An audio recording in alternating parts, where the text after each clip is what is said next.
हरि ओम. नमस्ते sir. मी 20व्या वर्गाची साधक संध्या किरण पवार. माझा वर्ग संपन्न झाल्यानंतर पण माझे श्वसन प्रकार वगैरे व्यवस्थित चालू आहेत आणि सकाळची मी वृषालीताईंची बॅच घेतलेली आहे. त्या बॅचला माझं व्यवस्थित चालू आहे. आणि अचानक मला 6 जूनला म्हणजे माझे पिरियड्स जाऊन 4-1 वर्ष झालेली आणि मला 6 जूनला अचानक ब्लिडिंग चालू झालं.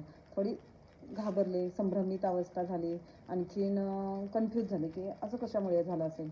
आणि काही आधीच्या मैत्रिणींचे वगैरे हे ते किस्से ऐकून थोडं मनात काही यायला लागलं. तर मी पटकन पहिला आपल्या माझ्या ब्रह्मविद्येच्या मैत्रिणी धनश्रीताई काळे, वंदनाताई पवार यांना कॉल केले आणि त्यानंतर मीनाक्षीताई पटेलला फोन केला आणि त्यांना असं असं सांगितलं. तर मीनाक्षीताईंनी मला सांगितलं की एकतर कसं आहे की ते यौवनाकडे आता तुम्ही श्वसन प्रकार वगैरे करता म्हणजे ही यौवनाकडे वाटचाल आहे आणि असं काही नाही आहे. तरी पण तुम्ही गायनॅक डॉक्टरांचा सल्ला घ्या. तर मी म्हटलं ठीक आहे. आणखीन आम्ही संध्याकाळी मग हॉस्पिटलला गेले. मी आणि माझ्या मुलाला घेऊन गेले. आणखीन हॉस्पिटलला गेल्यानंतर डॉक्टरांनी सगळे चेक वगैरे केलं आणि सांगितलं की मुलावरतीच भडकले आणि म्हटलं हे काय आईकडे व्यवस्थित लक्ष दे, काही व्यवस्थित दिसत नाही, किडनी फेलची शक्यता दिसते, कॅन्सरची शक्यता दिसते, BP हाय झालं, शुगर हे झाले, डिटेक्ट झालं.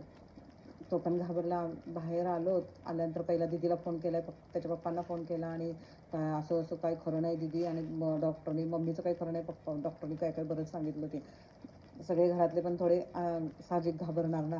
मग डॉक्टर म्हटले आता उद्या तर सुट्टी आहे संडे, सोमवारी काही करून ह्या सगळ्या टेस्ट करून सोनोग्राफी करून मला रिपोर्ट आणून दाखवली पाहिजेत, वेळ अजिबात घालवता कामा नये. फारच काय काय बोलल्या त्या.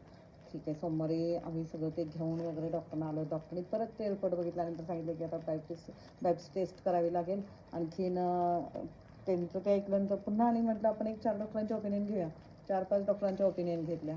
सगळ्यांनी तेच सांगितलं की टेस्ट घ्यावी लागेल. बरेच सांगितले, बरेच खर्च बरेच कोणी सांगितले. आणि परत मग आपल्या भारतीच्या डॉक्टरांच्याकडे गेले, वाघ मॅडमकडे. तर त्यांनी रिपोर्ट बघितले, फटाफट सगळे हे केले आणि टेबलवरती घेतले त्यांनी. पण मी हॉस्पिटलला जाण्याआधी पण सरांचा सल्ला घेतलेला. सर मला असं असं आहे, आणखीन मी काय म्हणजे मला पॉझिटिव्ह रिपोर्ट मिळण्यासाठी काय केलं पाहिजे वगैरे, सगळं व्यवस्थित असावं हे ते. सर बोलले काय नाही, हे करायचं म्हटलं, भलकरची साधना आहे ते आणि सकारात्मक राहायचं आणि जे आहे ते आपण ॲक्सेप्ट करायला आपल्याला शिकवलेलंच आहे. ते मानसिकता मी पण ती ठेवलेली होती. आता बरीच मानसिकता ब्रह्मविद्येमुळे ते पण आहे, जे काय आहे स्वीकारायला शिकायचं.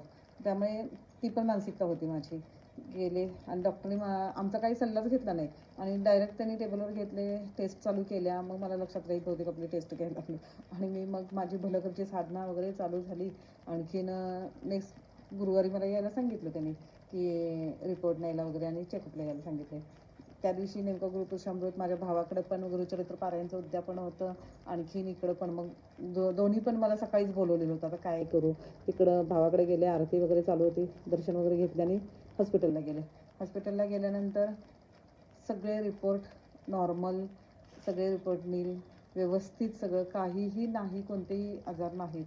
तर मला यातून एकच सांगायचं की मी विद्या माऊलीचे खूप खूप खूप आभारी आहे. खूप धन्यवाद.